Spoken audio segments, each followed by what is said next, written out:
अस्सलाम वालेकुम। Welcome to my channel voice over by Amna Shah. I hope कि आप खुश होंगे। कहानी शुरू करने से पहले आपसे रिक्वेस्ट है कि अगर आपको मेरा कंटेंट पसंद आता है तो प्लीज़ मेरे चैनल को सब्सक्राइब करें।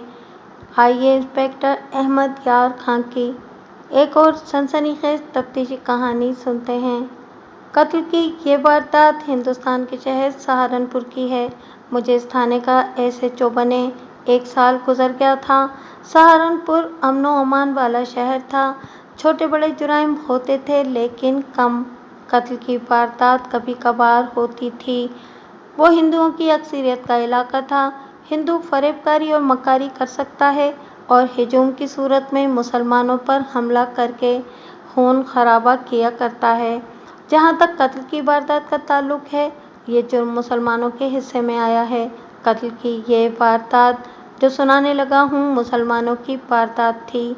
25-26 साल की उम्र का एक खूबसूरत जवान सुबह थाने में रिपोर्ट लेकर आया कि इसकी मां की लाश महल्ले के साथ ही कूड़ा करकट के ढेर पर पड़ी है। उसने कहा कि कपड़ों पर खून का कोई निशान नहीं, मालूम नहीं वो किस तरह मरी है या इसे मारा गया है। अगर वो तुम्हारी माँ थी, मैंने कहा, तो तुम्हें ये तो मालूम होगा कि वो रात किस वक्त घर से निकली थी और क्या बताकर निकली थी। मैं रात अपने घर गया ही नहीं, उसने बताया। एक दोस्त के घर ताश खेलने बैठे, आधी रात गुजर गई तो वहीं सो गए। थोड़ी देर पहले एक आदमी ने बताया और मैं दौड़ा गया और फिर आपके पास आ गया। ये जहन में रख लें कि ये खूबसूरत जवान जो मुझे माँ की लाश की इतला दे रहा था, मेरे थाने के रिकॉर्ड पर था। जुएबाजी में 3-4 बार पकड़ा गया था। एक बार इसे 1.5 माह सजाए कैद हुई थी। वो मुश्तबों की लिस्ट पर था। 3 महीने पहले से डकैती में 2 साल सजाए कैद हुई थी, लेकिन अपील में बरी हो गया। ये मुझसे पहले वाले थानेदार का बनाया हुआ केस था जो उसने बहुत कमज़ोर बनाया था, इसलिए बरी हो गया। वो अपने 2 साथियों के साथ डकैती का पक्का मुजरिम था। इसका नाम सदरुद्दीन था और भोले के नाम से मशहूर था। थाने में इसका नाम सदरुद्दीन और भोला लिखा हुआ था। जुराइम पेशा लोगों की आपस में अदावत चलती रहती है। मैंने भोले से पूछा कि इसकी ज़ाती या ख़ानदानी दुश्मनी किसी के साथ होगी। उसने बड़े पक्के लहजे में कहा कि इसकी ज़ाती दुश्मनी किसी के साथ नहीं, न किसी से ख़ानदानी दुश्मनी है। पहले तो मुझे जाकर ये देखना था कि इसकी माँ मरी कैसे है। बाहर निकली तो ऐसे जहरीले सांप ने डस लिया होगा कि घर तक ही न पहुँच सकी। कूड़े के ढेर पर गिरी और मर गई, या हरकतें कल बंद हो गई होगी। ज़रूरी नहीं था कि कत्ल ही हुई है। मैंने रिपोर्ट दर्ज न की और भोले के साथ चला गया। वो मुसलमानों का महल्ला था। इसके साथ एक खासा वसी और अरीज मैदान था जिसमें बारिशों के पानी का छप्पर भी था। महल्ले के साथ ही महल्ले वालों के फेंके हुए कूड़े करकट का ढेर था। इस ढेर पर एक औरत की लाश एक पहलू के बल पड़ी हुई थी। मैंने दूर से देखकर ही अपने आप से कह दिया कि ये कत्ल है। किसी और वजह से मरती तो ढेर के करीब गिरती, ये तो ढेर की ढलान पर पड़ी थी। मेरी सुराग रसां नजरें कह रही थीं कि लाश को कहीं से लाकर यहाँ फेंका गया है। मैं लाश के करीब न गया, बहुत बदबू थी। लाश के करीब एक कुत्ता मरा पड़ा था जिसका जिस्म फूल गया था। सारे महल्ले की न जाने कितने सालों की गंदगी इस ढेर पर गलसड़ रही थी। मैंने अपने तजुर्बे और ईमान की रूह से कहा कि ये कोई बहुत ही गुनहगार औरत है जिसे कब्र की बजाय गलाजत का ये ढेर मिला है। तमाशाइयों का हिजूम था जिसने कोई खुरा नहीं रहने दिया था। मैंने लाश ढेर से उठवाकर साफ जगह रखवाई। पीठ के बल पड़ी लाश का चेहरा देखा तो मौत का बाइस मालूम हो गया, जिसकी तस्दीक गर्दन पर निशानात ने कर दी। इसका गला घोंटा गया था, आंखें ज़्यादा खुली हुई, मुंह खुला हुआ और ज़बान बाहर आई हुई थी। मालूम होता था कि इसका गला कहीं और घोंटा गया और लाश यहाँ फेंक दी गई। मैंने लाश पोस्टमार्टम के लिए भिजवाई और एफआईआर तहरीर करने का बंदोबस्त कर दिया। मेरे अंदाजे के मुताबिक मकतूला की उम्र 45 साल के लगभग थी। आंखें और मुंह इतना ज़्यादा खुला हुआ था और ज़बान बाहर आने की वजह से और फिर चेहरे पर तकलीफ के आसार होने की वजह से चेहरा डरावना सा हो गया था। यह मालूम करना मुमकिन नहीं था कि ज़िंदगी में इस औरत का चेहरा कैसा था। ये पता चल रहा था कि चेहरे पर बुढ़ापे के आसार नहीं थे। ख़ास बात ये देखी के होंठों पर हल्की सी लिपस्टिक लगी हुई थी, गालों पर बहुत ही हल्की सुर्खी थी और आंखों में सुरमा या काजल तो ज़रा दूर से भी नजर आ जाता था। कपड़े ऐसे नहीं थे जो औरतें आमतौर पर घरों में पहनती हैं। कपड़े खास थे जो किसी तकरीब या ब्याह शादी पर पहने जाते हैं। कानों में बड़े साइज के रिंग थे, एक बाजू में सोने का वजनी कड़ा और उंगली में सोने की अंगूठी थी। इस मेकअप, लिबास और जेवर से पता चलता था कि मकतूल किसी के यहाँ ब्याह शादी या तेल मेहंदी की तकरीब पर जा रही थी या वापस आ रही थी। दूसरी बात ये कि जेवर की मौजूदगी बताती थी कि ये रहज़नी की वारदात नहीं, ये इंतकामी कत्ल था। मकतूला के साथ कत्ल से पहले कोई ज्यादती नहीं हुई थी। ज्यादती और दस्त दराजी के कोई आसार नजर नहीं आते थे। मेरे कहने पर मेरे बैठने का इंतजाम एक मुअज़्ज़िज़ आदमी के घर की बैठक में किया गया। उधर जाते हुए मैंने भोले से पूछा कि उसकी माँ ने किसी ब्याह या शादी में जाना था। भोले ने जवाब दिया कि वो शाम के बाद घर गया ही नहीं। फिर पूछा कि घर में और भी अफराद होंगे, उसका बाप होगा, बहनें, भाई होंगे। मेरे वालिद को फौत हुए 4 साल से कुछ ज़्यादा अरसा गुजर गया है, भोले ने जवाब दिया। 2 बहनें हैं, दोनों शादीशुदा हैं। बड़ी शहर से बाहर ब्याही हुई है और छोटी के ससुराल यही हैं। वो कुछ दिनों के लिए आई हुई है, रात वो घर ही थी। मैं कुछ सोचकर मकतूला का घर देखने चला गया। वो तो अपने वक्तों का निहायत अच्छा, कम कीमत 15 मरले का मकान था। घर में महल्ले की बहुत सी औरतें इकट्ठी हो गई थीं। ड्योढ़ी के साथ बैठक थी। इसमें जाकर देखा, फर्नीचर और सजदत से पता चलता था कि ये अपर मिडिल क्लास की फैमिली है। मेरे पूछने पर मुझे वो कमरा दिखाया गया जिसमें मकतूला सोया करती थी। वहाँ अच्छी किस्म का पलंग और इस पर दीदा से पलंग पोश था। मैंने पलंग पर जनाना शलवार कमीज पड़ी देखी। पलंग के साथ घर में पहनने वाली स्लीपर पड़े थे। मैंने मकतूला की बेटी को बुलवाया। 22-23 साल उम्र की यह लड़की कुछ ज़्यादा ही खूबसूरत थी। मेरे पूछने पर उसने अपना नाम शकीला बताया। नाम के अलावा मैंने उससे सिर्फ ये पूछा कि ये शलवार कमीज और ये स्लीपर किसके हैं। उसने बताया कि ये इसकी माँ के हैं। मैंने भोले से कहा कि शकीला को वहाँ ले आए जहाँ मेरे बैठने का इंतज़ाम किया गया है। तफ्तीश की इब्तिदा शकीला से की। सबसे पहले ये पूछा कि इसकी माँ किसी के यहाँ शादी पर गई थी या किसी और तकरीब में गई थी। शकीला ने बताया कि वो रोज़मर्रा की तरह अपने कमरे में जाकर सो गई थी। मैंने दूसरी बात ये पूछी कि उसने कपड़े कौन से पहन रखे थे। शकीला ने बताया कि उसने वही कपड़े पहन रखे थे जो पलंग पर पड़े हुए थे। इस जवाब से ये मालूम हुआ कि मकतूला कपड़े बदल कर और मेकअप करके यानी तैयार होकर घर से निकली थी। इसके पाँव में अच्छे किस्म के सैंडल थे। क्या तुम्हें पता नहीं चला वो रात किस वक्त घर से निकली थी? मैंने पूछा। नहीं, शकीला ने जवाब दिया। हम दोनों सुबह बहुत सवेरे उठा करती हैं। मैं अम्मी के कमरे में गई, पलंग पर उसके कपड़े पड़े थे। मेरा भाई भोला घर नहीं था। भोला रातों को बहुत देर से घर आता है और कभी आता ही नहीं। कभी कभी अम्मी इसे ढूंढने आधी रात को बाहर निकल जाती है। मैं रोकती हूँ लेकिन माँ का दिल है, इसे चैन नहीं लेने देता। मैं सोच ही रही थी कि अम्मी कपड़े बदल कर कहाँ चली गई है कि 2 औरतें दौड़ती और हाथ मलती आईं। उन्होंने बताया कि अम्मी कूड़ा करकट के ढेर पर मरी पड़ी है। मैं बाहर को दौड़ पड़ी। शकीला को मालूम नहीं था कि मकतूला रात किस वक्त घर से निकली थी। मैंने मकतूला की ज़हनी और मिजाजी कैफियत पूछी। उसने बताया कि ज़हनी तौर पर वो बिल्कुल नॉर्मल थी। शकीला ने यह भी बताया कि मकतूला हर वक्त शगुफ्ता मूड में रहती थी। उसने मकतूला के जो औसाफ बयान किए वो एक जिंदा दिल और खुश मिजाज औरत के औसाफ थे। अलबत्ता भोले को देखकर वो उदास हो जाती थी कि अल्लाह ने एक ही बेटा दिया और वो भी आवारा और बदकार हो गया। मेरे जहन में ये सवाल तड़प रहा था कि मकतूला रात को कपड़े बदल कर और तैयार होकर जा कहाँ रही थी। क्या अपने किसी दोस्त के पास जा रही थी या इसे मिलकर वापस आ रही थी? ये सवाल मकतूला के बेटे या बेटी से पूछना बेकार था। वो अपनी माँ के खिलाफ ऐसा इल्ज़ाम या शक कभी तस्लीम ना करते। एक और बात ज़हन में आ गई कि बाज़ लोगों को नींद में चलने की ज़हनी बीमारी होती है। ऐसे ज़हनी मरीज़ रात को उठते हैं और नींद में ही घर के अंदर और बाज़ घर के बाहर घूम फिर कर अपने बिस्तर पर वापस चले जाते हैं। सुबह पूछो तो वो मानते ही नहीं कि रात को वो चलते रहे हैं। मुझे एक एंग्लो इंडियन जवान लड़की याद आई। दिल्ली में मेरे साथ एक एंग्लो इंडियन इंस्पेक्टर हुआ करता था। ये लड़की इसकी साली थी। इस इंस्पेक्टर ने बताया कि ये लड़की हफ्ते 10 दिन में एक बार रात नींद में उठती, कपड़े बदलती, मेकअप और कंघी वगैरह करके घर के अंदर टहलने लगती और कभी बाहर कंपाउंड में निकल जाती और कुछ देर टहलकर वापस बिस्तर पर आ जाती थी। फिर वो कपड़े नहीं बदलती थी। सुबह उठती तो हैरान होती थी कि उसने कपड़े किस वक्त बदल लिए थे। वो घर के कंपाउंड से बाहर नहीं जाती थी। मुझे ये लड़की याद आई तो शकीला से पूछा कि इसकी माँ को नींद में चलने की बीमारी तो नहीं थी।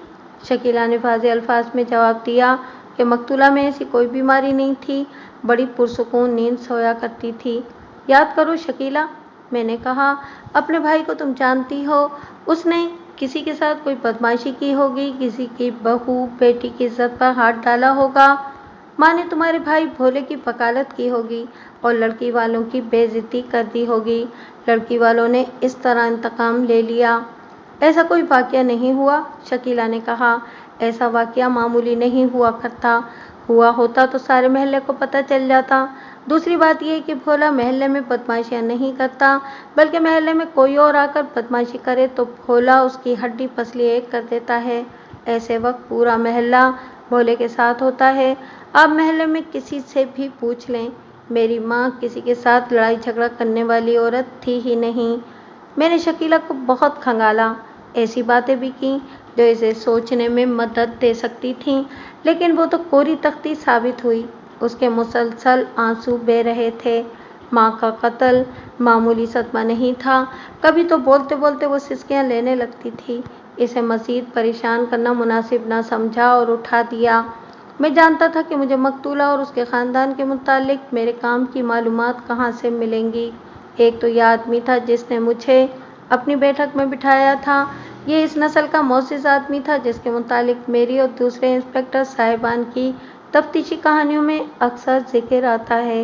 ये रुपए पैसे या ज़मीन जायदाद की वजह से आम लोगों से ऊंची हैसियत के लोग होते हैं। इनमें बाज़ थानेदारों के खुशामदी और मुखबिर बन जाते हैं। लोग इन्हें चुगलखोर कहते हैं, लेकिन थानेदार इन पर खुश होते हैं कि ये सही मुखबिरी करते हैं। ये हर घर की खबर रखते हैं और चार दीवारी के अंदर की बातें मालूम कर लेते हैं। मैंने इस आदमी को अपने पास बिठा लिया और पूछा कि वो इस ख़ानदान के मुतालिक क्या कुछ बता सकता है। उसने कहा कि वो शायद अपने ख़ानदान के मुतालिक इतना कुछ ना बता सके जितना मकतूला और उसके ख़ानदान के मुतालिक बता सकता है। उसने बात इन अल्फाज से शुरू की कि मकतूला चाल चलन की ठीक औरत नहीं थी। वो यकीनन किसी दोस्त के पास जा रही थी या मुलाकात से वापस आ रही थी। मेरी डायरी में इस मोअज़्ज़िज़ आदमी का नाम लिखा हुआ है। मुझे इतनी ज़्यादा मुद्दत गुजर जाने के बावजूद याद है कि ये नाम मुझे दिलचस्प और शायराना लगा था, इसलिए मैंने डायरी में लिख लिया था। नाम था इम्तियाज़ फिरदौसी। आपने इस औरत को जिंदा नहीं देखा? फिरदौसी ने कहा, इसकी उम्र 45 साल से कुछ ज़्यादा ही होगी, लेकिन 30 साल से एक दिन ऊपर की नहीं लगती थी। आपने एक से बढ़कर एक हसीन औरत देखी होगी। मकतूला भी हसीन ही थी, लेकिन इसके हुस्न और सरापे में, बोलने के अंदाज और चाल ढाल में कोई तिलस्माती सा तासुर था। देखने वाला मसूर सा हो जाता था। फिरदौसी ने बताया कि मकतूला किसी और शहर की रहने वाली थी, अपने खामिद की रिश्तेदारी और बिरादरी में से नहीं थी। खामिद की छोटी सी फैक्ट्री थी, आमदनी बहुत थी। खामिद की शादी का वक्त आया तो लड़कियों वाले खुद इसे पैगाम भेजने लगे, लेकिन इस शख्स को बहुत ही खूबसूरत लड़की की तलाश थी। इसके एक दोस्त के वालिदैन ने इसे मकतूला का रिश्ता दिला दिया, लड़की भी दिखा दी। वो शख्स लड़की के हुस्न से ही अंधा हो गया और लड़की के ख़ानदान और इसकी अच्छी बुरी शोहरत के मुतालिक कुछ भी जानने की कोशिश न की। शादी हो गई और लड़की इस घर में आ गई। लड़की यानी कि मकतूला ने मैट्रिक पास किया था, जो इस ज़माने में एक मुसलमान लड़की के लिए बहुत ज़्यादा तालीम थी। लड़की बज़ाहिर तहज़ीब याफ्ता लगती थी, लेकिन बड़ी ही जल्दी उसने अपने किरदार से पर्दा उठा दिया। मैं मकतूला का किरदार, उसके औसाफ और उसकी फितरत बहुत ही इख्तिसार से बयान कर रहा हूँ। फिरदौसी ने तफसीलात सुना सुनाकर मुझे बोर कर दिया था। मकतूला बड़ी भोली और मासूम लगती थी, लेकिन ज़हनी तौर पर पुख्ता कार थी। इस घर में आकर उसने खामिद के सिवा किसी और फर्द को अपना न समझा। मकतूला की सास और ससुर शाइस्ता और पुरवकार लोग थे। मकतूला ने उन्हें गैर और बिन बुलाए मेहमान समझकर इनसे बदसलूकी शुरू कर दी और खामिद पर अपने हुस्न और नाज नखरों का जादू चलाकर अपनी मुट्ठी में ले लिया। खामिद जिसके हाथों में कठपुतली बन गया। एक वक्त आया कि खामिद अपने वालिदैन को ही बुरा समझने लगा। इस लड़की में कुछ इबलीसी औसाफ थे। मसलन फसादी ज़हनियत वाली थी, गीबत को जायज़ समझती थी, झूठ बोलना तो उसका बुनियादी वस्फ था। यूँ मालूम होता था जैसे सच बोलना गुनाह समझती हो। इसमें ज़हनी घुटन थी जिसने इसे कमज़ोर और तंगदिल बना रखा था। इसमें खूबी सिर्फ ये थी कि खूबसूरत थी और ये भी कि चाल चलन की साफ थी। एक साल तक महल्ले वालों को भी पता चल गया कि ये खामिद से पैसे लेकर और कुछ धोखे से मारकर अपने माँ बाप तक पहुँचा देती है। फिर ये भी पता चल गया कि झूठ और फरेबकारी इसका फैमिली कैरेक्टर है और इसके माँ बाप का यही दीन धर्म है। माँ बाप ने इसकी फितरत में अपनी फरेबकारियाँ समो दी थीं। वक्त गुजरता गया। मकतूला के हाथ 2 बेटियां और 1 बेटा पैदा हुआ। बेटियां बड़ी हुईं तो माँ जैसी खूबसूरत निकली, लेकिन माँ ने इनकी तरबियत वैसी ही की जैसी माँ ने उसकी की थी। इन्हें झूठ बोलना और फिर झूठ पर कायम रहना सिखाया। अपने तीनों बच्चों के दिलों में इनके दादा दादी के खिलाफ नफरत पैदा की और इन्हें ये सबक दिए कि इनकी कोई बात नहीं माननी। दादा दादी अपनी अपनी आई पर मर गए और औलाद जवान हो गई। बेटे को माँ बाप ने इतना बिगाड़ दिया कि 14-15 साल की उम्र में ही वो मुजरिमाना रास्तों पर चल निकला। माँ ने इसे शहजादा बना दिया और फिर अपनी फितरत के सांचे में ढाल लिया। यानी इसकी फितरत में भी झूठ और फरेबकारी और ज़िद्दीपन पैदा हो गया। जुराइम और जुआबाजी उसकी रोज़मर्रा ज़िंदगी का मामूल बन गया। अजीब बात यह है कि माँ को ज़रा सा भी अफसोस नहीं होता था कि उसका इकलौता बेटा इसी उम्र में तबाह बर्बाद हो गया है और मालूम नहीं कैसे बुरे अंजाम को पहुँचे। ये था भोला, जिसके मुतालिक मैं पहले काफ़ी कुछ बता चुका हूँ। फिरदौसी ने तफसीली बातें की थीं जो मैं सुनाने की ज़रूरत महसूस नहीं करता। मेरा इतना ही लिख देना काफ़ी है कि भोला थाने के रिकॉर्ड पर था और सज़ा याफ्ता भी था। फिर फिरदौसी ने मकतूला की बेटियों के मुतालिक बताया। बड़ी बेटी सहारनपुर से 30-35 मील दूर एक शहर में ब्याही गई और छोटी यानी शकीला की शादी सहारनपुर में ही हुई। फिरदौसी ने बड़ी लंबी तफसीलात सुनाई कि ये दोनों बहनें अपने अपने ससुराल जाकर किस तरह ज़लीलो ख्वार हुईं। इस वक्त तक मकतूला की सास भी और ससुर भी फौत हो चुके थे। अब मकतूला बिल्कुल ही आज़ाद थी और खामिद को उसने ज़र खरीद ग़ुलाम बना रखा था। खामिद की सादगी और ग़ुलामाना ज़हनियत का ये आलम कि इसे पता ही नहीं चलता था कि घर में हो क्या रहा है। मकतूला ने दोनों बेटियों को अपने जैसा बना लिया था और इन्हें अब भी वही सबक देती थी जो इसकी माँ इसे देती रही थी। सबसे बड़ा और अहम सबक ये था कि सिर्फ खामिद को अपना बनाओ और उसे पूरी तरह अपनी मुट्ठी में लेकर पैसे बटोरो और घर पहुंचाती रहो। झूठ और फरेबकारी तो इन्हें ख़ास तौर पर माँ ने सिखा दी थी। फिर हुआ ये कि मकतूला को तो शरीफ और बुद्धू खामिद और शाइस्ता किस्म के सास ससुर मिल गए थे, इसलिए वो अपनी मुजरिमाना हरकतों में कामयाब हो गई। लेकिन दोनों बेटियों को ऐसे ससुराल और खामिद मिले जिन्होंने फ़ौरन ही भांप लिया कि ये लड़कियां मुखलिस और दयानतदार नहीं और न ही इनमें वो मासूमियत है जो नई दुल्हनों में हुआ करती है। इसका नतीजा ये हुआ कि बेटियों के खामिदों ने इन लड़कियों को लगाम डाल ली और घर में ज़रा सा भी इख्तियार ना दिया। दोनों बहनें फितरी तौर पर कुछ और थीं, लेकिन आगे मामला बिल्कुल ही उलट निकला। इसके नतीजे में दोनों के घरों में आए दिन झकझक होने लगी। बड़ी बेटी के ससुराल ने बड़ा सख्त हुक्म जारी कर दिया था जो ये था कि इस लड़की का मैके जाना बिल्कुल ही बंद कर दिया। मकतूला ने शोर शराबा किया, लेकिन वो लोग बड़े सख्त साबित हुए। उन्होंने कहा कि बेटी को घर ले जाना है तो तलाक लो और ले जाओ। मकतूला ने हार मान ली। छोटी बेटी के साथ भी ऐसे ही हुआ। चूँकि वो इसी शहर में ब्याही गई थी, इसलिए ससुराल में ज़रा सी भी चपकलिश होती तो वो माँ के पास आ जाती। माँ सुलह समझौते की बजाय इसे नए दाव पेच सिखाती और ससुराल भेज देती। अब वो फिर घर आई बैठी थी। ये थी शकीला, जिसने मुझे बताया था कि वो कुछ दिनों के लिए घर आई है। उसने ये नहीं बताया था कि वो लड़कर आई है और मालूम नहीं इस लड़की का क्या अंजाम हो। यहाँ मुझे कुछ शक हुआ कि ऐसा तो नहीं, کہ शकीला के ससुराल ने ये महसूस किया हो कि इसकी माँ ससुराल में इसे सही तरीके से बसने नहीं दे रही और बात इतनी संगीन हो गई हो कि इन लोगों ने शकीला की माँ को कत्ल कर दिया। ये शक मेरे जहन में आया और जल्दी निकल गया। अगर ये वाकया पंजाब के देहाती इलाके का होता तो ये शक किया जा सकता था। वहाँ तो लोग ज़रा ज़रा सी बात पर खून खराबे पर उतर आते थे। ये सहारनपुर शहर था जहाँ के लोग शाइस्ता, तहजीब याफ्ता और अमन पसंद थे। फिर ये लोग तालीम याफ्ता भी थे और ख़ानदान वक़ार वाले भी थे। एक बात नोट कर लें कि मैं ये नहीं लिख रहा कि फ़लाँ वाक़या कब हुआ था और कितने अरसे बाद फ़लाँ बात हुई। मतलब ये कि मैं माह साल की पाबंदी नहीं कर रहा। ये जहन में रख लें कि जब मकतूला कत्ल हुई उस वक्त उसके खामिद को मरे 4 साढ़े 4 साल गुजर गए थे। मैंने फिर दोस्ती से पूछा कि इनकी फैक्ट्री चल रही थी या नहीं, और अगर चल रही थी तो कौन और किस तरह चला रहा था। फैक्ट्री तो चल रही है हुजूर, फिरदौसी ने जवाब दिया। अगर भोले पर होता तो फैक्ट्री कभी की बंद हो चुकी होती। इसने तो बाप के मरते ही फैक्ट्री से रुपया पैसा उड़ाना और ऐशो इशरत में तबाह करना शुरू कर दिया था।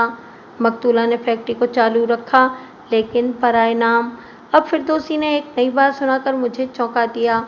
उसने कहा कि फैक्ट्री तो बराए नाम चल रही है, लेकिन मकतूला के घर के हालात और उसकी अपनी ज़िंदगी देखते तो आप कहते कि ये तो बहुत बड़ी शैतानी है जिसकी आमदनी का कोई हिसाब ही नहीं।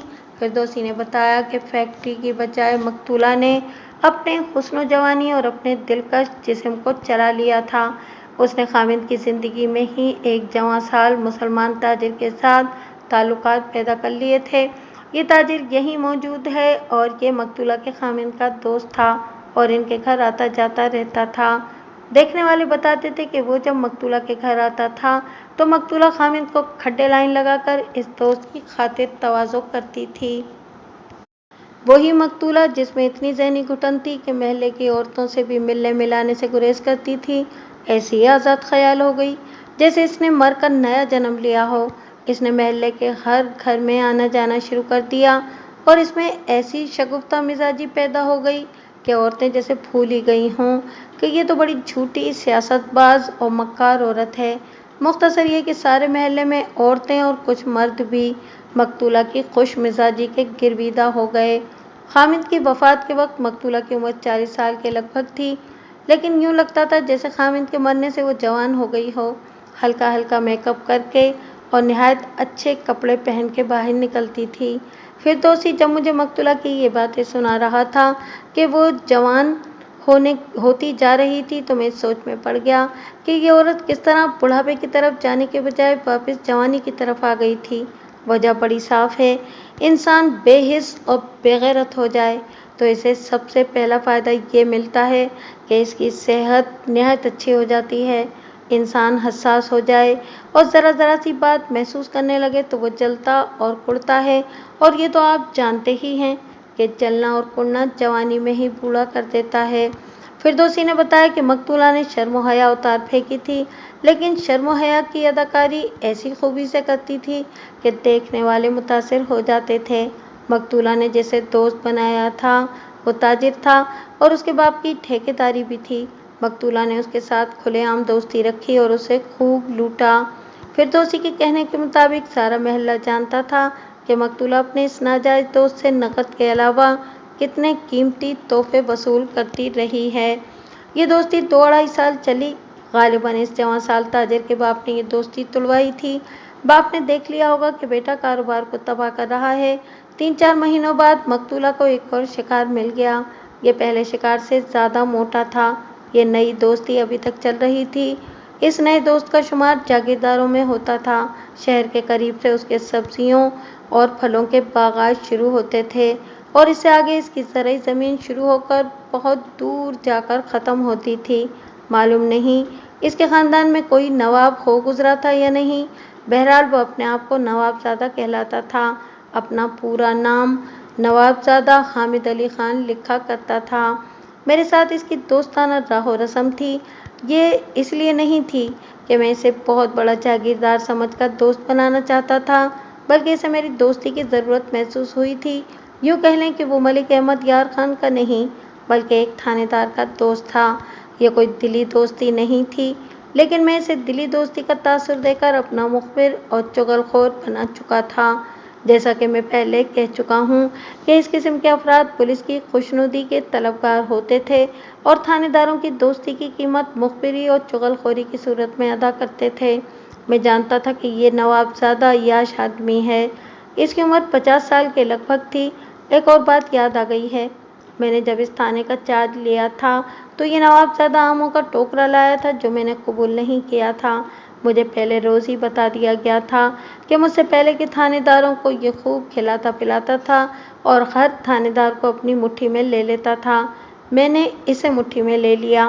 یہاں مجھے یہ شک محسوس ہونے لگا کہ مقتولہ کے پہلے دوست نے رقابت کے جوش میں مقتولہ کو مروا دیا ہوگا، لیکن غور کیا تو میں شک سے آزاد ہو گیا۔ پہلی بات تو یہ تھی کہ رقابت کا جوش بوری اشتعال کی طرح ہوتا ہے۔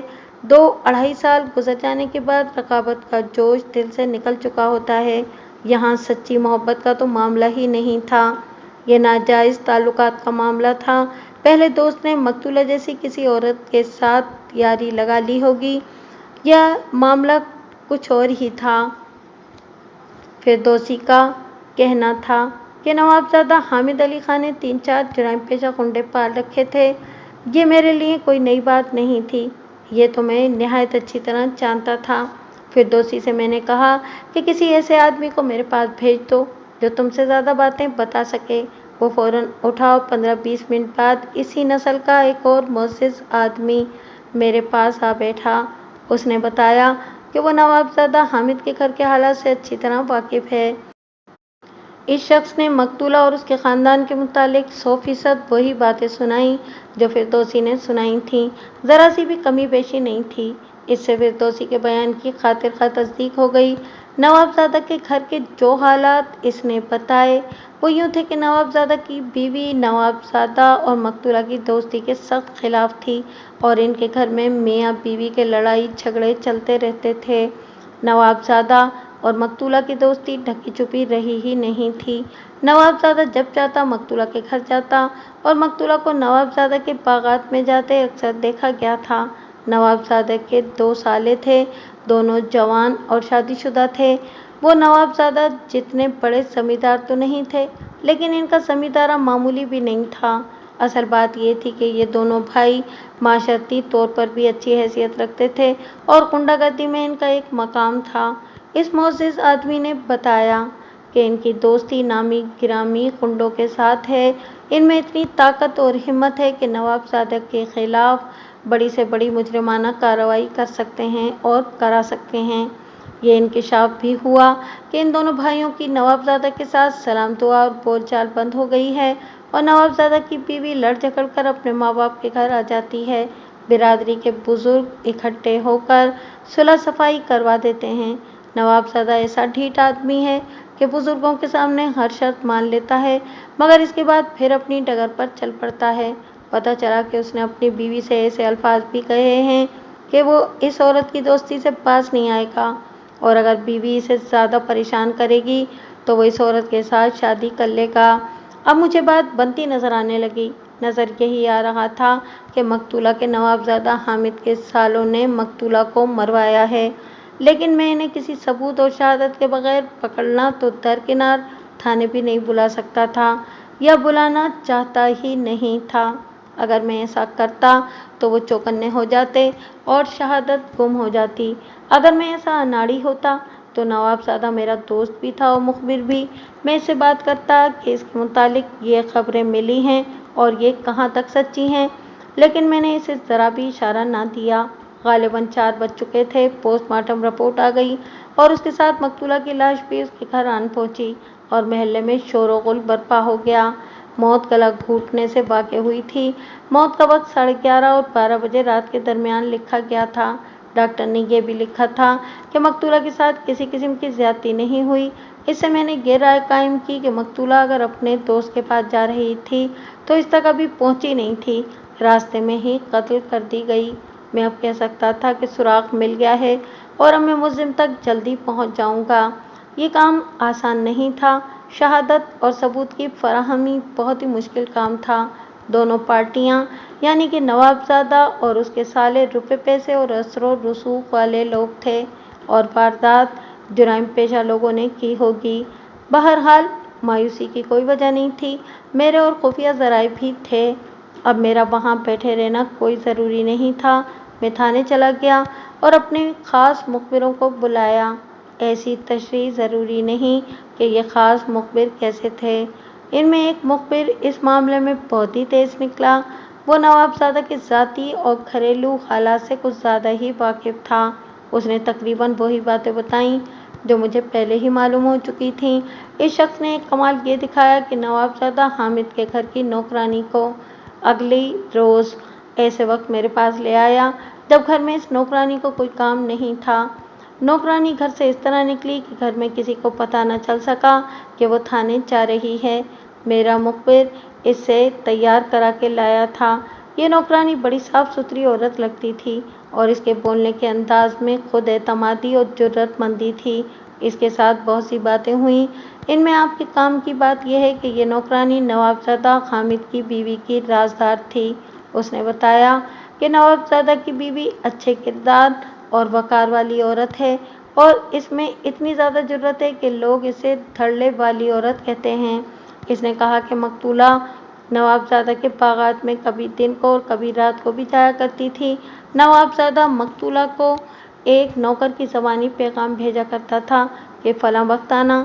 नवाबजादा ने बागात में 2 कमरों का छोटा सा एक खूबसूरत मकान बनवा रखा था। यह मकान ऐसी ही बदमाशियों और अय्याशियों के लिए इस्तेमाल होता था। 3 मरतबा ऐसा हुआ कि इधर मकतूला को पैगाम पहुंचा कि नवाबजादा ने फलां वक्त बुलाया है और उधर नवाबजादा की बीवी को इत्तला मिल गई कि मकतूला उस वक्त नवाबजादा के पास है। इन लोगों का घर शहर में है।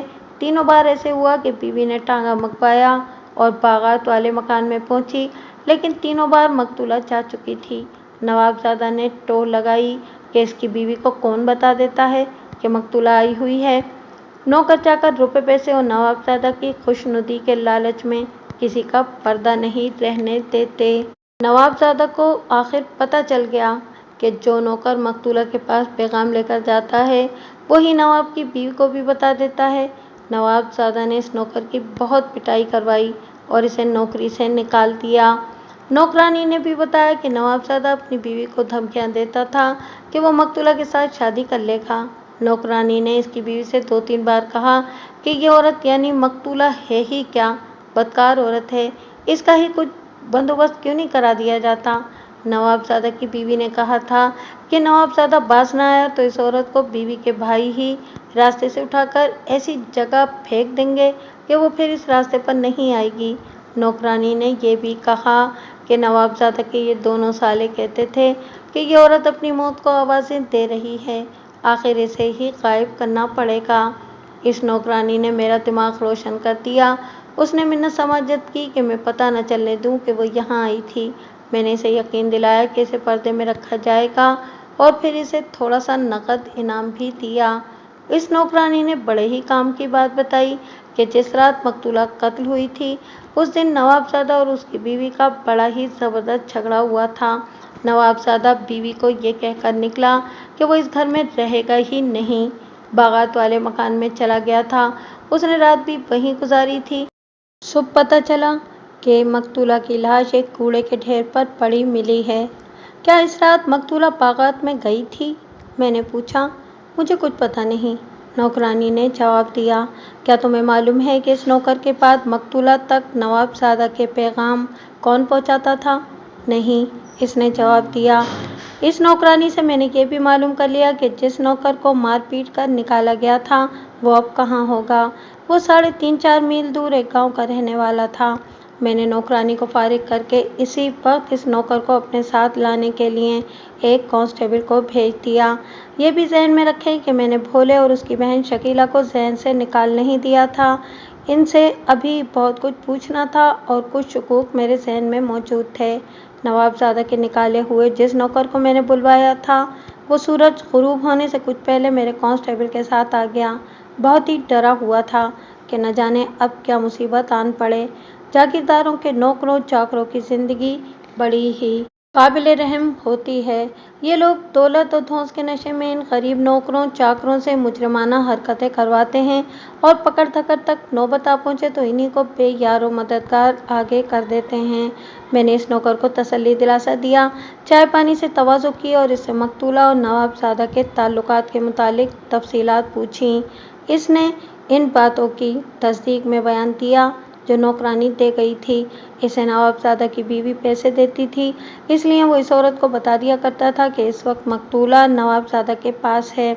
मेरे पूछने पर उसने ये भी बता दिया कि इसे मालूम है कि इसके बाद मकतूला तक कौन पैगाम ले जाता था। वो एक मज़ारे की बीवी थी। पैगाम रसानी का काम उसके सुपुर्द कर दिया गया था। ये मियाँ बीवी इस निकाले हुए नौकर के रिश्तेदार थे। इस साबिक नौकर से भी मैंने बहुत सी बातें पूछी थीं। उसने मेरे काम की ये बात बताई कि नवाबजादा के दोनों सालों को आपस में बातें करते सुना था। उन्होंने कहा था कि वो इस तवाइफ को मार देंगे। मुझे अब इस औरत की ज़रूरत थी जो इसके बाद पैगाम रसानी का काम करती थी, लेकिन मैं इसे इस तरह बुलाना चाहता था कि नवाबजादा को और इसके किसी भी नौकर चाकर को पता न चले। मैंने ये मसला इस साबिक नौकर के सामने रखा। उसने कहा कि वो गांव जाकर इस औरत को किसी बहाने बुलवा लेगा और थाने भेज देगा।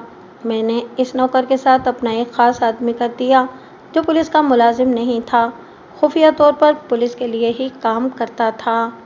ये औरत अगले रोज़ पिछले पहर मेरे आदमी के साथ आ गई। इसके साथ भी मैंने बड़ा अच्छा सलूक बर्ताव किया और उसे ये तासुर दिया कि वो मुलजिम नहीं बल्कि मुझे इसकी मदद दरकार है। इस तरह इसे अहमियत दी तो वो बेफिक्र होकर मेरे साथ बातें करने लगी। उसने तस्लीम कर लिया कि वो पैगाम रसानी करती रहती है। मैंने इसे कत्ल की रात से पहले दिन के बारे में पूछा कि इस रोज़ नवाबजादा ने मकतूला को बाग में बुलवाया होगा।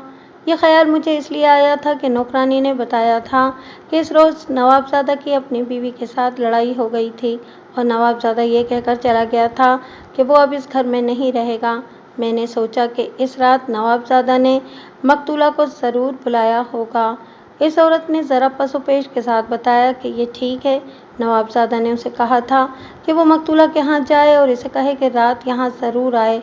वो पैगाम ले गई थी और मकतूला ने कहा था कि वो रात 11 बजे के ज़रा बाद नवाबजादा के पास पहुंच जाएगी। मुझे एक और ख़याल आ गया जो ये था कि नवाबजादा की बीवी को पता चल गया था या नहीं कि आज रात मकतूला उसके खामिद के पास जा रही है। मुझे ऐसे महसूस होने लगा जैसे ये औरत मुझे इस सवाल का सही जवाब नहीं देगी। मैंने पुलिस वालों की तरह पूछा, बीवी को किसने बताया था कि ये औरत आज रात 11 बजे नवाबजादा के पास जा रही है? मैंने पूछा और साथ ही कह दिया, हाँ हाँ, तुमने ही बताया था। मैंने देखा कि इस औरत के चेहरे का रंग बदल गया और घबराहट का तासुर नजर आने लगा। मैं अपनी ज़बान की उस्तादी दिखाई मैंने और ये औरत डरे डरे लहजे में मान गई कि इसी ने नवाबजादा की बीवी को बता दिया था कि आज ये औरत वहाँ जा रही है। ये बताकर उसने मेरे आगे हाथ जोड़े, फिर उसकी आंखों में आंसू आ गए। वो मेरी मिन्नतें कर रही थी कि मैं किसी को पता न चलने दूँ। वो कहती थी कि एक नौकर को नवाबजादा ने मार पीट कर निकाल दिया था और मुझे तो वो कत्ल ही करवा देगा। क्या बीवी इस वक्त घर से कहीं चली गई थी? मैंने पूछा। मेरा मतलब है कि वो अपने भाइयों से मिली थी या नहीं। मैंने इसे कहीं जाते नहीं देखा, उसने जवाब दिया। मैं वहाँ से इस डर से जल्दी उठ आई थी कि पकड़ी न जाऊँ। उसने कुछ कहा तो होगा। मैंने कहा, बीवी ने इतना ही कहा था कि मैं आज रात इस चुड़ैल का बंदोबस्त करती हूँ। अपनी ज़रूरत की कुछ और बातें पूछकर इस औरत को मैंने थोड़े से पैसे देकर रवाना कर दिया। बज़ाहिर मेरे मुल्ज़िम नवाबजादा के दोनों साले थे, लेकिन फिर वही बात सामने आती थी कि कुछ शहादत और सबूत बहुत ज़रूरी थे। ये बात तो अब साफ़ हो गई थी कि मकतूला नवाबजादा के बागात में जा रही थी। पोस्टमार्टम रिपोर्ट में इसकी मौत का वक्त 11:30 और 12 बजे के दरमियान लिखा गया था। ज़रूरी नहीं था कि वो पूरे 11 बजे ही घर से निकली हो। कुछ देर हो गई। उसकी लाश जिस जगह से मिली वहाँ से उसके घर तक का फासला 5-7 मिनट का ही था। कातिल ने इसे इसके घर से कुछ ज़्यादा दूर तक भी न जाने दिया।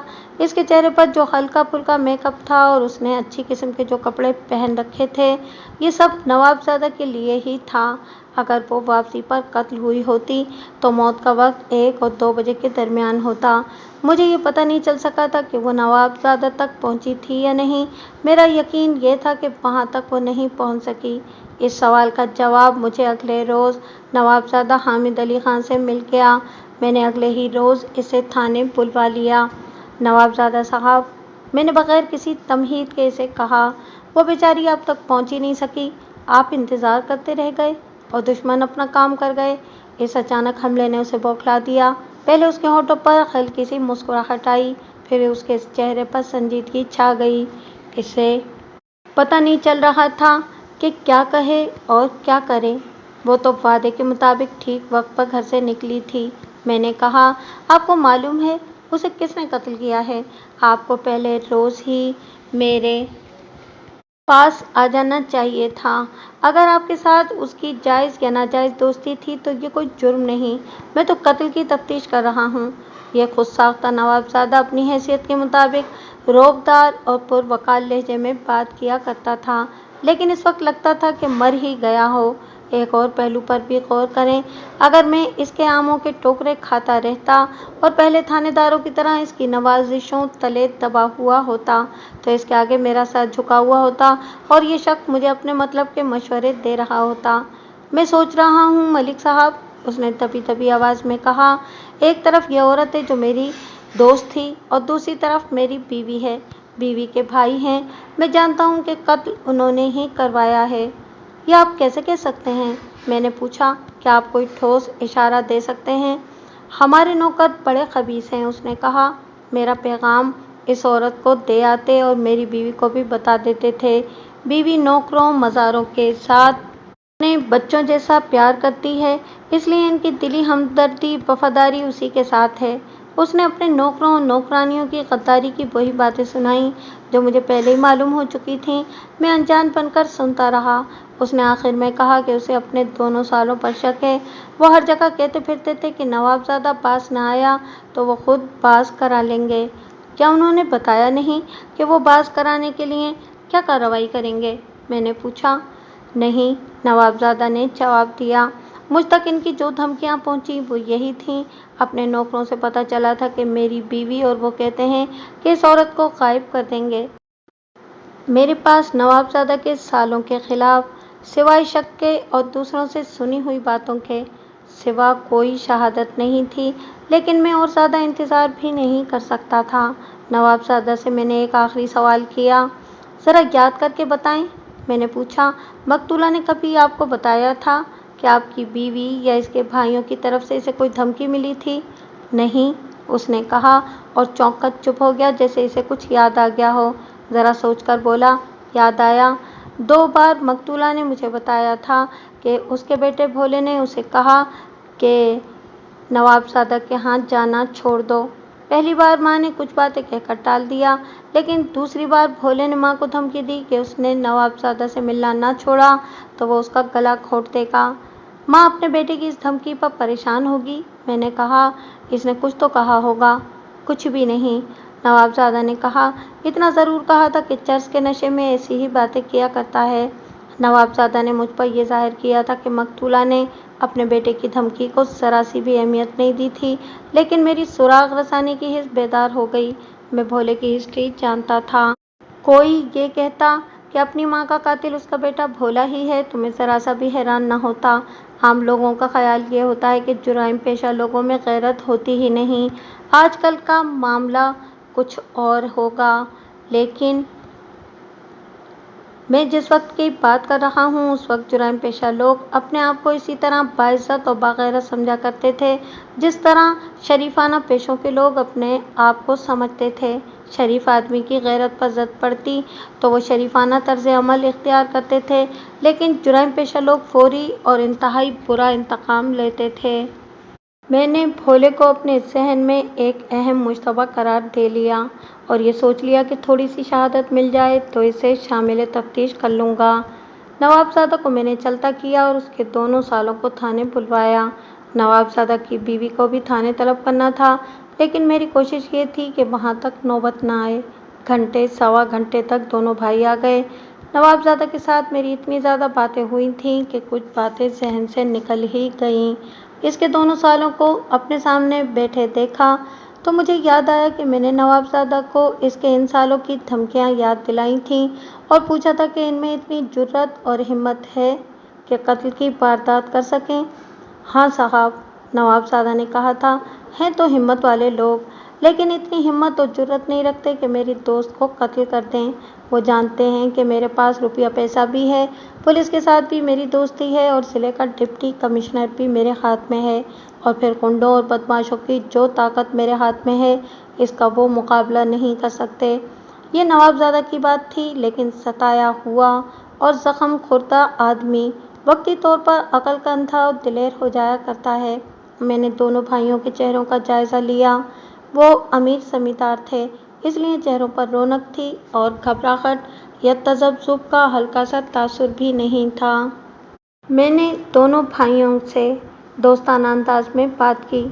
एक बात गौर से सुन लें, मैंने कहा, अगर तुम दोनों को ये ख्याल है कि नवाबजादा हामिद अली खां मेरा दोस्त है और बड़ा जागीरदार है और मैं इसका असर कबूल करूँगा, तो ये ख्याल जहन से निकाल दें। मैं दो अंग्रेज़ों का भी लिहाज नहीं किया करता जिनका मैं नौकर हूँ। अगर तुम दोनों सच बोलोगे तो मुझसे फ़ायदा उठाओगे, और अगर मेरे साथ हेरा फेरी करोगे तो फिर मामला कुछ और हो जाएगा। ज़रा इस पर भी गौर करो कि मेरी निगाह में नवाबजादा की बीवी भी मुश्तबा है। यह खातून तुम्हारी बहन है। इस वक्त ज़रूरत यह है कि मैं इसे भी थाने बुलवाऊँ, लेकिन मैं खुद इज़्ज़त और गैरत वाला मुसलमान हूँ। पूरी कोशिश करूँगा कि एक मोअज़्ज़ज़ खातून थाने ना चढ़े। तुम्हारी तो वो सगी और बड़ी बहन है, इसकी इज़्ज़त का ख्याल रखना। हम जानते हैं साहब, आप क्या कहना चाहते हैं, बड़े भाई ने कहा। हम दोनों आपके मुश्तबे हैं। आपने हमें सच बोलने को कहा है, लेकिन हमारे पास कोई ऐसा ज़रिया नहीं कि आपको यकीन दिला सकें कि हम जो बयान दे रहे हैं ये सच है। मैंने बड़े भाई को अपने पास बैठे रहने दिया और छोटे को बाहर भेज दिया। छोटे का ये मतलब नहीं कि वो कोई नॉर्मल लड़का था। वो 27-28 साल का जवान आदमी था। मैंने पूछगछ का सिलसिला शुरू किया और वो जो जवाब देता था मैं इसमें से कोई और बात निकाल लेता और इस तरह इस पर सवालों की बौछार करता और बात से बात निकालता चला गया। ये शख्स ज़रा सा भी न घबराया, हर सवाल का जवाब पूरे एतमाद के साथ देता था। मैं इसे कह रहा था कि दोनों भाइयों ने और इनकी बहन ने धमकियां दी हैं कि वो इस औरत को गायब कर देंगे। इसने तस्लीम किया कि वो कई बार ऐसे अल्फाज कह चुका है कि इस औरत को गायब करा देगा, और उसने अपनी बहन यानी नवाबजादा की बीवी से भी कहा था कि वो इसका मसला इस तरह हल करेगा कि इस औरत को ही रास्ते से हटा देगा। लेकिन साहब, उसने कहा, हम दोनों भाई अपनी बहन की तसल्ली के लिए गायब कराने वाली बातें किया करते थे, मगर हमने ये काम करना होता तो साल 1.5 साल पहले ही उस वक्त ही कर देते जब हमें पता चला था कि नवाबजादा ने इस औरत को अपनी दोस्त बना लिया है। हम इतना लंबा इंतज़ार न करते। हमें गुस्सा तो बहुत था, लेकिन अपनी अकल को हमने ठिकाने रखा हुआ था। हम सोचते थे कि इस नाजायज़ दोस्ती में इस औरत का कोई कसूर नहीं। इस औरत ने अपने आप को ज़बरदस्ती नवाबजादा पर मुसल्लत नहीं किया था। कोई शख्स तवाइफों के बाज़ार में जाता है तो इसमें तवाइफों का तो कोई कसूर नहीं, ये सारा कसूर तो नवाबजादा साहब का था। इन्हें अपनी बीवी का ख्याल होता तो इस औरत को अपने बागात में दाखिल ही ना होने देते। यहाँ तो ये हाल रहा है कि नवाबजादा साहब इस औरत के घर चले जाया करते थे। अगर इस औरत को हम कत्ल कर देते तो नवाबजादा ऐसी ही किसी और औरत को फांस लेता। ये तो नवाबजादा साहब का शुगल है। इस औरत की दोस्ती से पहले भी नवाबजादा साहब ऐसी ही ऐशो इशरत में पड़े रहते थे, लेकिन फ़र्क ये था कि नवाबजादा साहब ने किसी औरत के साथ इस तरह दोस्ती नहीं रखी थी जिस तरह इस औरत के साथ रखी थी। अगर कत्ल ही करना होता तो हम नवाबजादा साहब को करते। कई बार नवाबजादा साहब और हमारे बहन के दरमियान इतनी नाचाकी हुई कि वो घर आ बैठी और बुजुर्गों ने मामला रफे दफे करा दिया। हमने ये भी कहा था कि नवाबजादा साहब हमारी बहन को तलाक ही दे दें। उन्होंने ये भी ना माना। मैंने अपने तजुर्बे और अकल से काम लेते हुए इस शख्स के कदम उखाड़ने की बहुत कोशिश की, लेकिन मैं नाकाम रहा। फिर मैंने एक और ज़ाविये से हमला किया और इसमें मकतूला के बेटे भोले का भी जिक्र आ गया। हाँ, एक बात याद आ गई है, उसने कहा, भोले को मैंने और मेरे भाई ने भी इस अरसे में 3 या शायद 4 मरतबा कहा था कि तुम इतने बड़े बदमाश बने फिरते हो और अपने घर का तुम्हें पता ही नहीं कि तुम्हारी माँ किस तरह खानदान की इज्जत लुटा रही है। पहले 2-3 मरतबा तो भोला बिल्कुल ही चुप रहा और उसने सर झुका लिया। मैंने आखिरी बार इसे कहा कि तुम अगर ये समझते हो कि मैं तुम्हारी माँ पर झूठा इल्ज़ाम लगा रहा हूँ तो अपने माँ की निगरानी करवाओ और अपनी आंखों से देखो कि मैं सच कह रहा हूँ या झूठ। तीसरे दिन भोला मुझे मिला। वो कोई बात कहना चाहता था लेकिन बोल नहीं रहा था। मैं जानता हूँ कि भोला बड़ी जुर्रत और दिलेरी वाला बदमाश है, लेकिन हमारे सामने वो सर नहीं उठा सकता।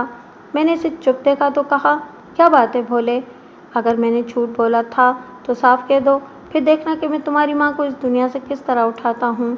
इस वक्त भोला सर उठाकर बोला, ये काम मैं करूँगा, तुम्हें यही बताने आया था। ये कहकर भोला चला गया और मैंने इसकी बात की तरफ कोई ख़ास तवज्जो न दी। मैंने सोचा कि चरसी भंगी आदमी है, वैसे ही बड़ मार गया है। ये भी सोचा कि उसने ये बात मुझे खुश करने के लिए मेरे डर से कही है कि मेरा मुंह बंद रहे। ये कब की बात है? मैंने पूछा। यही कोई 5-6 दिनों की बात है, उसने जवाब दिया। मैंने अपने भाई को बताया कि भोला यूँ कहता था। मैंने ये भी कहा कि बेगैरत आदमी है, माँ की कमाई खाता रहेगा और करेगा भी कुछ नहीं। मेरे भाई ने कहा कि भोले को वो मुझसे ज़्यादा जानता है, भोला जो कह चुका है वो करके भी दिखा देगा। कत्ल की रात भोला सारी रात घर से बाहर रहा था। मैंने कहा, हो सकता है कि इसे पता चल गया हो कि इसकी माँ नवाबजादा के यहाँ जा रही है। ये मालूम करना आपका काम है। उसने कहा, मेरी अकल वहाँ तक नहीं पहुँच सकती, मैं अपनी बात कर सकता हूँ। ये अलग बात है कि आपको मुझ पर एतबार आता है या नहीं। भोले पर मेरा शक पुख्ता ही होता जा रहा था, लेकिन अभी मैं यकीन के साथ कुछ भी नहीं कह सकता था। इस भाई को बाहर भेजकर इसके छोटे भाई को बुलाया और फिर पूछगछ का वही सिलसिला शुरू कर दिया जो इसके बड़े भाई से हो चुका था। इसका बयान और हर सवाल का जवाब बिल्कुल वैसा ही था जैसा उसके बड़े भाई का था। मैंने इसे धोखा देने की भी कोशिश की। वो इस तरह के उसके किसी जवाब पर मैंने कहा कि तुम्हारा भाई तो यूँ कहता है और तुम कुछ और ही कह रहे हो। उसने पूरे एतमाद से और ज़्यादा पुख्ता आवाज़ में कहा कि ऐसा हो ही नहीं सकता कि मेरा भाई कोई गलत बात कह दे। इतना तजुर्बा तो था कि ये पता चल जाता था कि ये शख्स झूठ बोल रहा है या सच। इसने मेरा दिमाग कुछ और रोशन कर दिया। वो इस तरह कि मैंने इससे पूछा कि भोले ने क्या इसे भी कहा था कि वो अपनी माँ को दुनिया से उठा देगा? हाँ जनाब, उसने मुस्कुराते हुए जवाब दिया।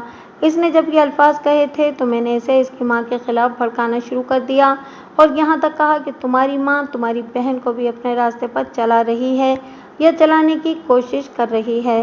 तुमने इसका कुछ असर देखा था? मैंने पूछा। जी हाँ, उसने जवाब दिया, मैंने बड़ा साफ असर देखा था। कहता था कि पहले मैं अपनी आंखों से देख लूँ कि मेरी माँ नवाबजादा के यहाँ जाती है। मैंने इसे बताया कि नवाबजादा के मज़ारों की एक औरत है जो तुम्हारी माँ के पास नवाबजादा का पैगाम लेकर जाती है। उसने कहा कि मैं इसे इस औरत का नाम बता दूँ। मैंने बता दिया। मालूम नहीं आपको किसी ने ये बताया है कि नहीं, ये औरत नवाबजादा के पैगाम लेकर जाती है और इसके साथ ही हमारी बहन को भी बता देती थी। गरीब औरत है, दोनों अतराफ से कमा रही है। क्या भोला इस औरत से मिला था? मैंने पूछा। ये मुझे मालूम नहीं, उसने जवाब दिया। इस भाई के बयान से बात कुछ और ज़्यादा साफ हो गई थी, लेकिन मैं ऐसा अनाड़ी भी नहीं था कि किसी ने कुछ कह दिया और मैं उधर को ही उठ दौड़ा। सबसे पहले तो मुझे इस औरत को बुलाना था, इससे तस्दीक करा के अगला कदम उठाना था। इस भाई को भी मैंने फारिग कर दिया और एक कांस्टेबल को इस औरत का नाम बताकर भेजा कि इसे साथ ले आए। पहले बता चुका हूँ कि ये औरत मेरे पास आ चुकी थी और उसने बड़ा सही और सच्चा बयान दिया था। ये औरत आ गई। मुझे याद है कि सूरज गुरूब हो चुका था और मैंने पूरी रात तफ्तीश जारी रखने का इरादा कर लिया था।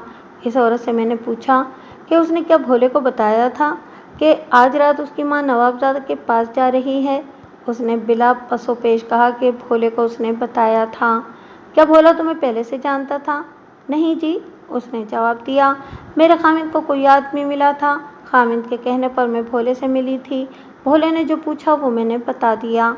मुझे ज़्यादा तफसीलात की ज़रूरत नहीं थी, मेरे लिए इतना ही काफ़ी था कि इस औरत ने भोले को बताया था कि आज रात इसकी माँ अपने आशना के पास जा रही है। इस औरत को मैंने घर जाने की इजाज़त दे दी। एक हेड कांस्टेबल से कहा कि भोला जहाँ कहीं भी है इसे साथ ले आए। दूसरे हेड कांस्टेबल से कहा कि भोला थाने आ जाए तो इसकी बहन को इस तरह थाने ले आए और एक तरफ बिठा दे कि भोले को मालूम न हो सके। उम्मीद नहीं थी कि भोला घर से ही मिल जाएगा। वो घर मिल गया। वो जूं ही थाने पहुंचा, दूसरा हेड कांस्टेबल इसके घर जाकर इसकी बहन शकीला को ले आया और अलग एक कमरे में बिठा दिया। मैंने अपना खाना वहीं मंगवा लिया था। इस रात घर जाने का कोई इरादा नहीं था। भोले से इसके दोस्त का नाम पूछा जिसके घर वो कत्ल की रात ताश खेलता रहा था और वहीं सो गया था। फिर इसके इन दोस्तों के नाम और पते पूछे जो उसके साथ ताश खेलते रहे थे। इनकी तादाद भोले को निकालकर 4 थी। ऐसे कांस्टेबल मिल गए थे जो इन्हें जानते थे। ये सब छोटे मोटे जुर्म करने वाले लोग थे, इसलिए कांस्टेबल इन्हें जानते थे। इनके आने तक भी भोले को एक कांस्टेबल के हवाले करके कांस्टेबलों की बैरिक में बिठा दिया। शकीला को अपने दफ्तर में बुला लिया। इसके साथ हमदर्दी और शफकत की बातें की। इससे मालूम हुआ कि इसकी बड़ी बहन भी आई हुई है। वो माँ के कत्ल पर आई थी और अभी उसने यहीं रहना था। मैंने पहले बताया कि शकीला खूबसूरत लड़की थी। मेरा ख्याल था कि ये भी अखलाकी लिहाज से माँ जैसी ही होगी और शायद यही वजह है कि ससुराल में इसकी बनती नहीं और अक्सर माँ के पास आती रहती है। मैंने इससे पूछा कि खामिद को इससे क्या शिकायत है कि वो इसे माँ के पास भेज देता है। कोई ऐसी बड़ी शिकायत नहीं, उसने कहा। छोटी मोटी शिकायतें और नाराज़गियाँ तो हर घर में होती हैं, लेकिन मेरा मामला ऐसा है कि ज़रा सी बात बहुत बड़ी बना ली जाती है। कौन बनाता है? मैंने पूछा। तुम्हारे ससुराल वाले बनाते होंगे। नहीं जी, उसने कहा। मेरी माँ से तो मेरी सास अच्छी है। मैंने ख़ास तौर पर देखा कि शकीला ज़हनी लिहाज से नॉर्मल हालत में नहीं थी। माँ के मरने का गम तो था ही। मुझे यूँ महसूस हुआ जैसे कोई और बात भी है। मैंने उसके साथ और ज़्यादा हमदर्दी और शफ़क़त का इज़हार किया। उसके आंसू बह निकले। मैंने उसे कहा कि इसके अंदर कोई ग़ुबार भरा है और ये ग़ुबार मेरे आगे निकाल दे। ऐसी ही कुछ और बातें करके मैंने इसे अपने ज़ेरे असल ले लिया। मैंने कहा कि माँ का गम इसे ज़्यादा परेशान कर रहा है और वो इस सदमे को अपने मुस्तक़बिल की खातिर बर्दाश्त करने की कोशिश करे।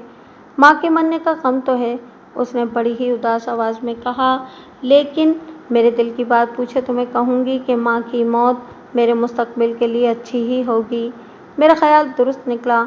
उसका सीना बड़े ही जहरीले ग़ुबार से भरा हुआ था। मेरे हमदर्दाना और मुशफ़िक़ाना रवैये से वो इतनी मुतासिर हुई कि वो भूल ही गई कि थाने में एक थानेदार के पास बैठी बयान दे रही है।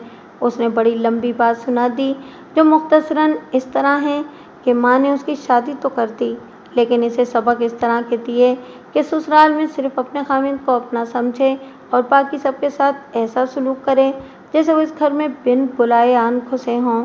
उसने बताया कि माँ ने दोनों बहनों को कम उम्री में ही ये सबक देने शुरू कर दिए थे कि असल चीज़ पैसा और ज़ाती मफाद है और इसके लिए झूठ बोलना और धोखा देना बिल्कुल जायज़ है। शकीला ने घर में माँ को देखा कि वो इसके बाप को किस तरह अपने कब्ज़े में रखती और अपनी हर बात मनवाती थी। माँ खूबसूरत थी और इस खूबसूरती को माँ बड़ी कामयाबी से इस्तेमाल करती और शकीला के बाप को उल्लू बनाए रखती थी। शकीला और उसकी बड़ी बहन ने माँ को झूठ बोलकर अपना मतलब निकालते देखा तो वो समझी कि ये सब मक्कारी और अय्यारी जायज़ है और यही असल ज़िंदगी है। बच्चों को बाज़ और लेक्चर के अंदाज से पिंदो नसीहत करते रहो, लेकिन इनका किरदार इसी सांचे में ढलता है जो वो माँ बाप को अमलन करते देखते हैं। शकीला और उसकी बहन के ख़यालात और उनका किरदार माँ का रंग पकड़ता गया। माँ ने इन लड़कियों के साथ ये ज़्यादती की कि इन्हें महल्ले की लड़कियों के साथ मिलने जुलने ही न दिया और ख़ुद ही इन पर छाई रही। लड़कियों को स्कूल तो भेजा, तालीम अच्छी दिलाई, लेकिन बड़ी सख्त पाबंदी रखी कि लड़कियां स्कूल जाएं फिर सीधी वापस घर आएं और किसी सहेली के घर न जाएं। शकीला ने देखा था कि माँ ने कैसी कैसी उस्तादियाँ चलाकर और झूठ बोल बोल कर इसके बाप को बाप के वालिदैन और रिश्तेदारों से बिल्कुल ही अलग कर लिया था। ज़्यादा तफसीलात में जाने की ज़रूरत नहीं। आपने अपने महल्ले या गांव में ऐसी कोई ना कोई औरत ज़रूर देखी होगी। दोनों बहनों की शादियां हो गईं। शकीला ने बताया कि दोनों बहनों ने ससुराल में जाकर वैसा ही रवैया इख्तियार कर लिया जैसा उन्होंने माँ को देखा था। وہ بچپن سے دیکھتی جوان ہوئی تھیں، انہیں صحیح راستہ دکھایا ہی نہیں گیا تھا۔ شکیلہ کا باپ تو شریف اور بدھو آدمی تھا اور مقتولہ کی انگلیوں پر ناچتا رہا، اور اس کے ماں باپ اور دیگر لواحقین شرافت سے اس سے الگ ہو گئے۔ لیکن دونوں بہنوں کے سسرال کچھ اور قسم کے نکلے، انہوں نے لڑکیوں کو لگامیں ڈال دیں۔ میں یہ تفصیلات پہلے ایک معزز فرد امتیاز فردوسی کی زبانی سنا چکا ہوں، اب میں مقتولہ کے مرنے کے بعد کی بات کرتا ہوں۔ شکیلہ نے سنایا کہ اسے اپنے خامند سے اور خامند کو اس سے بے پناہ دلی محبت ہے، لیکن ماں نے اس کا دماغ اپنے سانچے میں ڈھال رکھا تھا، اس لیے وہ ایسی کشمکش میں مبتلا رہنے لگی تھی جو اسے چین کی نیند سونے بھی نہیں دیتی تھی۔ شکیلہ کے کہنے کا مطلب یہ تھا کہ وہ دو حصوں میں بٹ گئی تھی، ایک حصہ ماں کا مرید تھا اور دوسرا حصہ خامند کی محبت میں گرفتار تھا۔ شکیلہ کی ساس کوئی بری عورت نہیں تھی، لیکن شکیلہ کی ماں اس کے دماغ میں یہ ڈالتی تھی کہ اس کی ساس بہت بری عورت ہے۔ شکیلہ کو ماں یہ سبق دیتی تھی کہ خامند کی آمدنی سے پیسے اڑا کر گھر لے آیا کرو۔ شکیلہ یہ حرکت کرتی تھی، لیکن اسے خوشی نہیں ہوتی تھی، بلکہ اس کی ضمیر پر جرم کا بوجھ پڑ جاتا تھا کہ وہ اتنے پیارے خامند کو دھوکہ دے رہی ہے۔ یہ تو میں سمجھ گیا تھا کہ یہ لڑکی کس چکر میں پس رہی ہے، مجھے اس کی ان گھریلو باتوں کے ساتھ کوئی دلچسپی نہیں تھی، لیکن اسے اپنی مٹھی میں رکھنے کی خاطر سنتا رہا، اور پھر میں اسے اس جگہ لے آیا جہاں لانا چاہتا تھا۔ وہ تو تمہیں کسی اور راستے پر بھی چلانا چاہتی تھی، میں نے کہا۔ معلوم نہیں تم نے اس کی یہ بات مانی تھی یا نہیں۔ کون سی بات؟ تمہیں معلوم ہی ہوگا، میں نے کہا۔ ان دنوں اس کی دوستی ایک بڑے امیر قبیل جاگیردار کے ساتھ چل رہی تھی۔ معلوم ہے، شکیلہ نے کہا۔ ابھی اس نے مجھے ایسی کوئی بات تو کہی نہیں تھی، لیکن میں اس کی نیت سمجھ گئی تھی۔ یہ اس طرح ہوا کہ 2 مرتبہ یہ جاگیردار نواب زادہ ہمارے گھر آیا۔ میری ماں دونوں بار اس طرح باہر نکل گئی جیسے اسے اچانک کوئی کام یاد آ گیا ہو۔ پہلی بار تو میں نے شخص کو ذرا سی بھی لفٹ نہ کرائی۔ ماں میرے آگے اس کی بہت تعریفیں کیا کرتی تھی کہ بڑا ہی مخلص اور نیک آدمی ہے۔ دوسری بار وہ آیا تو پہلے سے زیادہ بے تکلف ہونے لگا، یہاں تک کہ اس نے میرے ساتھ بدتمیزی کی۔ پہلے کی طرح ماں باہر نکل گئی تھی۔ مجھے اس شخص کی یہ حرکت بہت بری لگی اور میں اٹھ کر دوسرے کمرے میں چلی گئی۔ میں نے ماں سے تو کچھ نہ کہا۔ بھولا گھر آیا تو اسے الگ کر کے بتایا۔ بھولا تو غصے سے پاگل ہو گیا۔ اس نے ماں سے کہا کہ آئندہ یہ شخص اس گھر میں نہ آئے، ورنہ میں اس کا بھی اور تمہارا گلا گھونٹ دوں گا۔ ماں نے بھولے کو بڑے پیار سے ٹھنڈا کرنے کی کوشش کی، لیکن وہ چپ تو ہو گیا، ٹھنڈا نہ ہوا۔ قتل کی رات یاد کرو، میں نے پوچھا۔ کیا اس رات بھولا گھر تھا یا باہر چلا گیا تھا؟ ساری رات گھر نہیں آیا، شکیلہ نے جواب دیا۔ ماں کے ساتھ تو اس نے بولنا ہی چھوڑ دیا تھا۔ میں یہ بھی جانتی تھی کہ بھولے کے منع کرنے کے باوجود ماں اپنے کرتوت سے باز نہیں آئی۔ قتل کے روز میں نے آپ کے آگے جھوٹ بولا تھا کہ ماں رات کو بھولے کو ڈھونڈنے نکل جاتی ہے۔ میں نے اس رات اٹھ کر ماں کو بستر سے غائب پایا اور اس کے گھر والے کپڑے پلنگ پر پڑے دیکھے تو میں سمجھ گئی تھی کہ وہ کہاں گئی ہے۔ شکیلہ کے اس بیان سے یہ واضح ہو گیا کہ بھولا ماں کی اس دوستی پر سخت بھڑکا ہوا تھا، یہاں تک کہ ماں کے ساتھ بول چال بند کرتی تھی اور گلا گھونٹنے کی دھمکی دی تھی۔ میں نے ایک کانسٹیبل کو بلایا اور اسے کہا کہ شکیلہ کو اس کے گھر چھوڑ آئے۔ رات کے وقت جوان لڑکی کا اکیلے گھر جانا مناسب نہیں تھا۔ شکیلہ کے جانے کے بعد میں نے پوچھا کہ وہ آدمی آئے ہیں یا نہیں جن کے ساتھ بھولا تاش کھیلتا رہا تھا۔ ان میں سے 3 آ گئے تھے۔ میں نے کہا کہ کسی ایک کو میرے پاس بھیج دیں۔ ایک جوان سال آدمی میرے سامنے آیا۔ یہ چھوٹی موٹی وارداتیں کرنے والا آدمی تھا۔ ایسے وارداتی ایک تھانے دار کو ناراض کرنے کی جرات نہیں کر سکتے تھے۔ میں نے اس سے پوچھا کہ بھولا ان کے ساتھ تاش کھیلتا رہا تھا۔ اس نے بتایا کہ وہ تاش کھیلتے رہے تھے اور پھر بھولا وہیں سو گیا تھا۔ پھر میں نے اس سے پوچھا کہ اس رات وہ خوش تھا یا ناراض تھا، یا اس کا مزاج کیسا تھا۔ یہ تو میں نے ٹھیک طرح نہیں دیکھا، اس نے جواب دیا۔ یہ ضرور دیکھا کہ اس رات اس نے بہت ہی زیادہ چرس پی لی تھی اور نشے کی حالت میں تاش کھیلتا رہا تھا۔ کیا وہ وہیں سو گیا تھا؟ سب سے پہلے میں سویا تھا، اس نے جواب دیا۔ میں صبح اٹھا تو بھولا وہاں نہیں تھا۔ دوسرے آدمی کو بلایا۔ اس نے بتایا کہ تاش کھیلتے کھیلتے بھولا اٹھا اور یہ کہہ کر چلا گیا کہ سب یہیں رہنا، میں ابھی واپس آتا ہوں۔ پھر وہ کچھ دیر بعد آ گیا اور وہیں سو گیا تھا۔ وقت کیا تھا؟ ہم میں سے کسی کے بھی پاس گھڑی نہیں تھی، اس نے جواب دیا۔ میرا اندازہ ہے کہ 12 بجے سے پہلے کا ٹائم تھا۔ وہ جب واپس آیا تو اس نے کچھ کہا تھا؟ मैंने पूछा। मेरा मतलब यह है कि वो किस मूड में था, या वो नशे में झूम रहा था। वो फौरन कोई जवाब ना दे सका, याद करने की कोशिश करने लगा। कुछ देर बाद उसने बताया कि भोले ने कहा था कि ये किसी को पता न चलने देना कि मैं बाहर निकला था। मैंने इससे पूछा कि ऐसी क्या बात है कि वो बाहर निकलने को राज में रखना चाहता है। उसने गुस्से से कहा कि मैं जो कहता हूँ वही करो। तीसरे आदमी को बुलाया, उसने भी बिल्कुल ऐसा ही बयान दिया। इसके बाद मैंने भोले को बुलाया। इस वक्त भी वो चर्च पिए हुए था। मैं उसके साथ पहले तो बड़े प्यार के साथ बातें करता रहा और उसे अपने साथ कुछ बेतकल्लुफ़ कर लिया। भोले यार, मैंने कहा, इस हरामखोर नवाबजादे का गला भी घोंट देते तो मुझे बहुत खुशी होती। मुझे फांसी चढ़ाकर आप क्यों खुश होते हैं? उसने बड़े शगुफ्ता लहजे में कहा। जहाँ एक को गला घोंट कर मारा है, वहाँ इस पापी को भी ख़त्म कर देते। मैंने कहा, मैंने किसी का गला नहीं घोंटा। भोले ने कहा, आप साफ बात करें। मैं शक शुबे की बात नहीं कर रहा भोले, मैंने दोस्ताना लहजे में कहा। तुमने अपनी माँ का गला घोंटा है। तुम्हें उस वक्त बुलाया है जब मेरे पास पूरी शहादत आ गई है। एक बाली बयान दे दो और फांसी चढ़ जाओ। भोले ने मेरी बात काट कर कहा। सुन भोले, मैंने हाथ लंबा करके उसका हाथ अपने हाथ में लेकर दबाया और कहा, तुम फांसी की बात करते हो, मैं तुम्हें उम्र कैद भी नहीं होने दूंगा। ये एक मुसलमान भाई का पाता है। मैंने उसे उसके खिलाफ शहादत की कुछ झलकियाँ दिखाईं और ऐसी बातें की कि वो बोल पड़ा।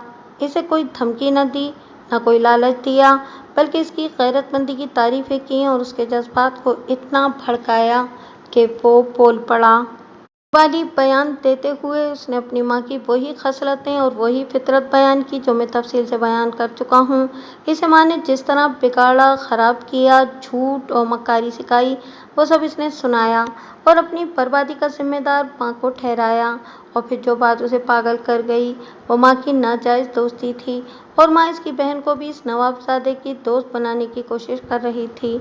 इसने तस्लीम किया कि मज़ारे की बीवी ने इसे बता दिया था कि इसकी माँ रात 11 बजे के बाद नवाबजादा के यहाँ जा रही है। इसने इसलिए चर्च बहुत ज़्यादा पी ली थी कि माँ को देखकर उसका हाथ रुक ना जाए। वो सही वक्त पर ताश खेलते हुए उठा और गली के नुक्कड़ पर जा छुपा।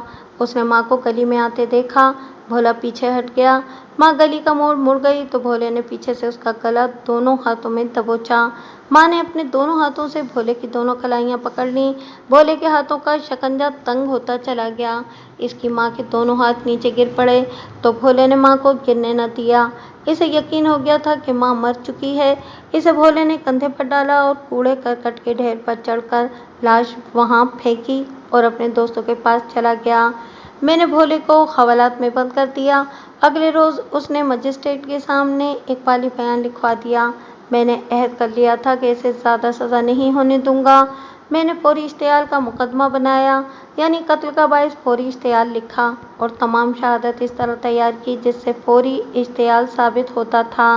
इसकी बहन की गवाही भी डलवाई कि माँ इसे भी नवाबजादा की दोस्त बनाना चाहती थी और नवाबजादा के दोनों साले और इसकी बीवी भी अदालत में आए और मकतूला और नवाबजादा के नाजायज़ ताल्लुकात साबित किए थे।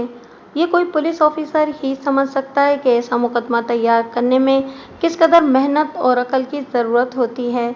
बहरहाल मैंने अपना अहद पूरा कर दिया और भोले को सिर्फ 5 साल सज़ाए कैद दी गई। भोले के वकील ने हाई कोर्ट में अपील दायर की। अपील डिवीज़न बेंच ने सुनी। एक जज हिंदू और दूसरा एंग्लो इंडियन था। उन्होंने सज़ा में तखफीफ करके 5 साल की बजाय 3 साल कर दी।